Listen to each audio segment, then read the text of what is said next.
बिस्मिल्लाहिर्रहमानिर्रहीम। आज हम तालीम के हवाले से कुछ बातें डिस्कस करेंगे। तालीम है क्या? जब पहली वही का आगाज़ हुआ तो अल्लाह ताला ने रसूल करीम सल्लल्लाहु अलैहि वसल्लम को फ़रिश्ते के ज़रिए जो पैगाम भेजा, जिब्राईल अलैहिस्सलाम ने जो पैगाम दिया, पहला पैगाम क्या था? इक़रा बिस्मी रब्बिकल्लज़ी, इक़रा पढ़, बिस्मी रब्बिकल्लज़ी, अपने रब के नाम से। गोया तालीम जो है वो उसका आगाज़ जो है वो आगाज़ आफरीनिश से हो गया था। जब हज़रत आदम अलैहिस्सलाम की तख्लीक की अल्लाह ताला ने, तो उस वक्त फ़रिश्तों का सवाल अल्लाह ताला से ये था कि तख्लीक आदम का मकसद क्या है। अल्लाह ताला ने फ़रिश्तों से ये सवाल किया, क्या आप इल्मुल अस्मा को जानते हैं? तो उन्होंने कहा कि या अल्लाह, आपने जो इल्म हमें दिया है हम तो सिर्फ़ उसी से वाकिफ़ हैं। जबकि हज़रत आदम अलैहिस्सलाम को अल्लाह ताला ने इल्मुल अस्मा से वाकिफ़ किया था। और फ़रिश्तों के सामने जब चीज़ों के नाम दोहराने का हुक्म हुआ और उन्होंने कहा, तो फ़रिश्ते हज़रत आदम के मुँह से मुख्तलिफ़ चीज़ों के नाम सुन के हैरान भी हुए और उन्होंने कहा सुब्हानक अल्लाहुम्मा, कि ऐ अल्लाह ताला सब तारीफ़ें तेरे लिए। तो तालीम जो है उसके हवाले से जब हम बात करते हैं तो अहादीस के हवाले से भी है कि रसूल पाक सल्लल्लाहु अलैहि वसल्लम ने फरमाया कि मुझे मुअल्लम मबूस किया गया, यानी इल्म जो है वो नबियों का विरसा है। और हम असातिज़ा किराम जब इल्म बांटते हैं तो इसका मतलब ये है कि हम अंबिया की विरासत जो है उसके अमीन बनते हैं। बहरहाल इल्म के हवाले से ये भी है कि इल्म हासिल करो, चाहे इसके लिए तुम्हें चीन ही क्यों ना जाना पड़े। अगर हम बात करते हैं चीन की, तो चीन एक दूर दराज मुल्क था। इसके हवाले से वजाहत यूँ की जा सकती है कि इल्म हासिल करने के लिए दूर दराज का सफ़र भी तय करना पड़े तो करना चाहिए। और इसके साथ साथ ये भी हुक्म है कि तुम में से बेहतरीन इंसान वो है जो इल्म हासिल करता है और दूसरों को तालीम देता है। अब जब हम तालीम के हवाले से बात करते हैं तो सबसे पहली बात यह है कि तालीम जो है वो रवैयों में तब्दीली लाने का अमल है।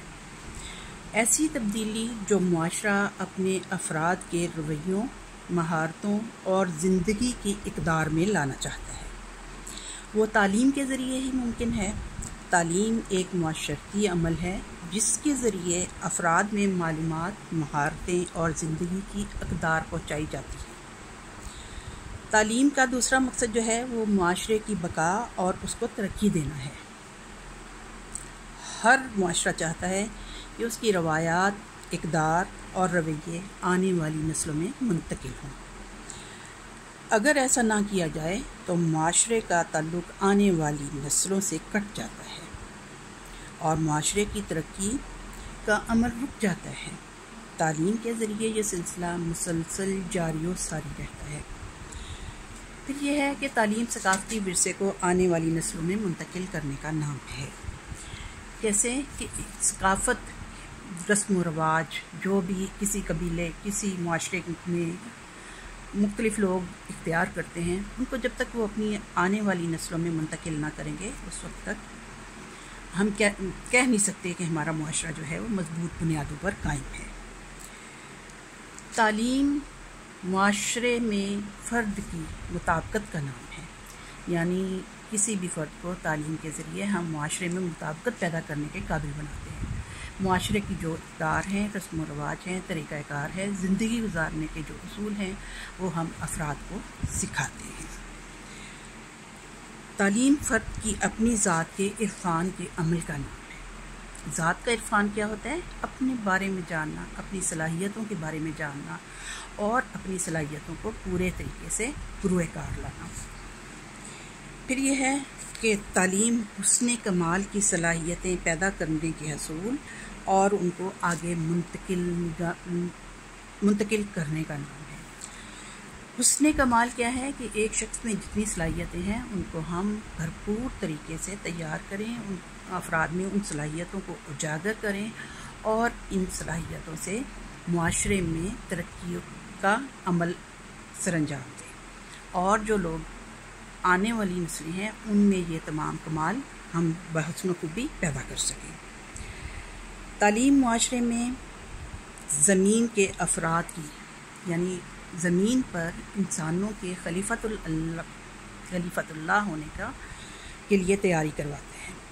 یعنی اللہ تعالیٰ نے زمین پر جب انسان کو بھیجا تو اس کو اپنا خلیفہ مقرر کیا، اور اس خلیفے کے ذمے کچھ ذمہ داریاں لگائی گئیں، تو بذریعہ تعلیم ہم ان تیاریوں کے لیے انسان کو، فرد کو تیار کرتے ہیں کہ وہ اللہ کے خلیفہ کے عمل کو جاری رکھے۔ خلیفہ بننے کا جو بھی اس کو ہدایات دی گئی ہیں، جو بھی اس کے ذمہ کام لگائے گئے ہیں، ان کاموں کو پورے طور پر سر انجام دے سکے۔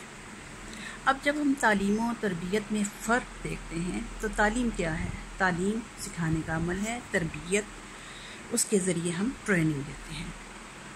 ٹریننگ کا عرصہ محدود ہوتا ہے۔ مثال کے طور پہ اگر ہم کہیں بی ایڈ کا یا ایم ایڈ کی تربیت، تو یہ تربیت صرف 9 ماہ یا 1 سال کے لیے ہوتی ہے، جبکہ ہم جب تعلیم کی بات کرتے ہیں تو یہ عمل جاری و ساری رہتا ہے۔ ایم اے ایجوکیشن کی تربیت کا عرصہ ہم دیکھتے ہیں 2 سال کے لیے ہے۔ ایم بی بی ایس کا عرصہ تربیت تقریباً 5 سال پر محیط ہے۔ یعنی تربیت کے لیے ایک مخصوص مدت ہوتی ہے، جبکہ تعلیم کے حوالے سے ہم جب کہتے ہیں تو اس کے لیے کوئی حد مقرر نہیں ہے، نہ تو اس میں عمر کی قید ہے اور نہ ہی اس میں آپ کہہ سکتے ہیں کہ کوئی خاص مدت ہے، خاص وقت ہے۔ یہ ایک وسیع سلسلہ ہے۔ تعلیم کا عمل جب ہم کہتے ہیں تو وہ ماں کی گود سے شروع ہو جاتا ہے۔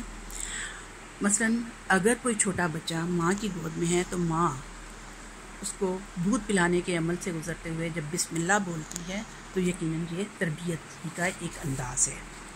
بچوں کو بجلی کے تاروں کو چھونے سے منع کرنا، بچوں کو مختلف چلنے میں مدد دینا، ان کو کھانے پینے کی تربیت دینا، مختلف چیزیں سکھانا، یہ تمام عمل جو ہیں وہ تربیت ہی کا نام ہے۔ اس طرح ماں جو ہے، ایک بچہ جب بجلی کے تاروں کو چھونے کی کوشش کرتا ہے تو ماں اس کو روکتی ہے۔ اس کا مطلب یہ ہے کہ ماں اس کو ایک خطرناک اور برے یا نقصان دہ عمل سے بچا رہی ہے۔ اسی طرح وہ اس کو تعلیم دے رہی ہے کہ برائی سے بچنا چاہیے۔ اسی طرح کی اور بہت سی مثالیں ہیں۔ انسان مہد سے لے کر لحد تک سیکھتا رہتا ہے، بلکہ قبر میں بھی اس کی تعلیم کا سلسلہ جاری ہے۔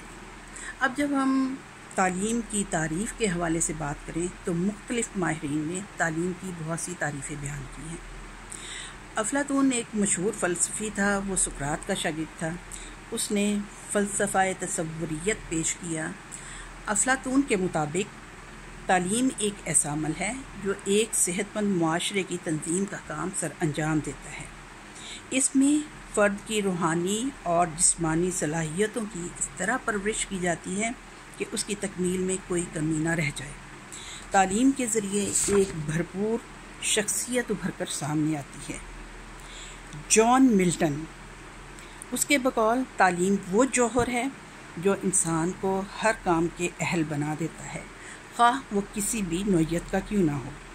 یہ تعلیم ہی ہے جو انسان کی تربیت میں گہرائی، سوجھ بوجھ اور مہارت پیدا کرتی ہے۔ مختصراً تفکر، سوچ، سوجھ بوجھ، مہارتوں، رویوں میں تبدیلی تعلیم کی وجہ سے ہوتی ہے۔ Thank you.